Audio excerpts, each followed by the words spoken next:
কারোর কোনো কিছু দেখলেই ধরতে হবে, খাইতে হবে। আরে ভাই, আমি যাকে কোনো কিছু দিব না, মুখের সামনেই বলে দিব, আমি যে তোকে দিব না, কি করবি কর, তার কোনো কিছু আমি কিভাবে নিয়ে খাবো? আমার কি একটুও লজ্জা নাই?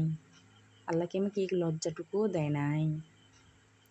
অনেক কিছু চোখের সামনে দেখেও ম্যারিড লাইফে চুপ করে থাকতে হয়, তা না হলে ফ্যামিলি ড্রামা শুরু হয়ে যাবে, যে ড্রামার তাণ্ডবে টিকে থাকা মুশকিল হয়ে যাবে। আমি যেমন শিক্ষা দিব সেভাবেই তো আমার বাচ্চা কাচ্চা উঠবে, তাই না? মা যদি হয় পেঁচালু, তাহলে সন্তান আর কেমন হবে? যা হোক, আমি বা আমার ফ্যামিলিকেও সেরকম